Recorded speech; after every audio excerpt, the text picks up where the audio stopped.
Hey, what's up guys? Let's talk about Little Nightmares 3. So first off, we gotta talk about the visuals here. I think Supermassive did a pretty awesome job nailing down the aesthetics of what we expect from a Little Nightmares game. It definitely just looks like another Little Nightmares game. The environments are dark, desolate. There's creepy monsters. I think the monster designs were definitely on point. They weren't as scary as they were just like grotesque. I know, and for me personally, in the first few games, they were like a little bit more like grotesque and actually a little bit scary. This time around they were just kind of like gross. But I think they still nailed it overall aesthetically. I think the sound design in this game is pretty phenomenal. I think they did a great job with just like the theme music when you're going into these different levels.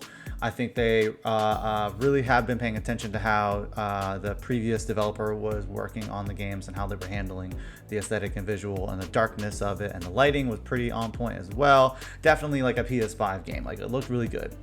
Gameplay wise, this is where I was relatively concerned about my review here. I wasn't even sure if I was going to finish it, just because I was relatively frustrated with a lot of the puzzles in this game.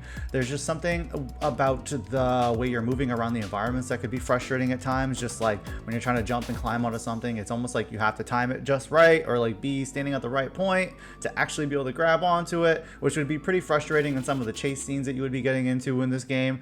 But you also have like a weapon you can use. If you're playing as one character, you get a bow, and the other character has a wrench that they can use to hit stuff with. But you don't really use them much more outside of solving puzzles. You do use them in the first part of the game, and then like one or two parts in the middle, and then a little bit more in the end.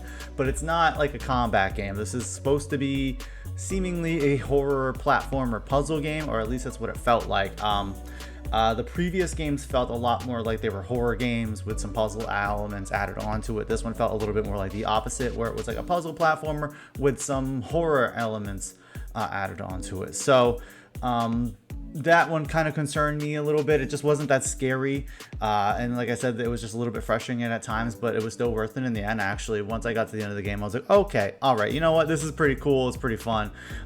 Same thing along with the story for the game. It was obviously very vague with these games.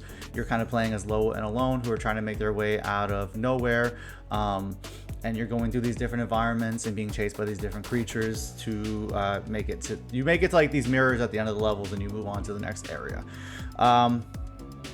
I wasn't really sure what the hell was happening. There's not like any like voices, like there's no voice actors that are talking or anything to really kind of help you understand what's happening. You really just have to pay attention to the cutscenes when they're going through.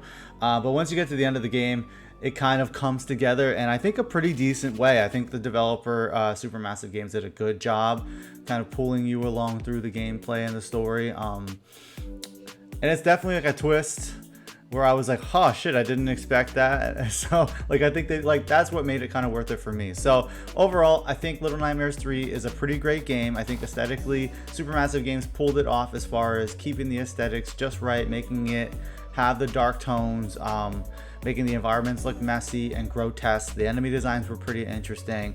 I don't think it was as scary as the first few two games were, personally. I think it was, I don't know, something about it. It just felt like it was missing something that we got from the previous developer. I couldn't quite put my finger on it aesthetically.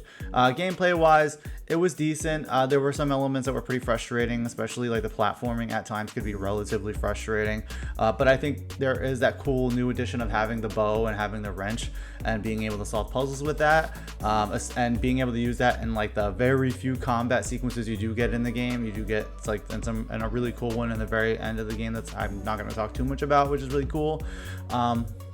So it kind of comes together there, and the same thing goes for the story.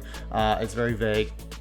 There's no voice acting, so you do have to kind of like pull your way through the game with just the gameplay and a little bit of scenes that you kind of have to like try to understand yourself. But again, that also comes together at the end of the game, and you go, wow, okay, that was a cool little twist there.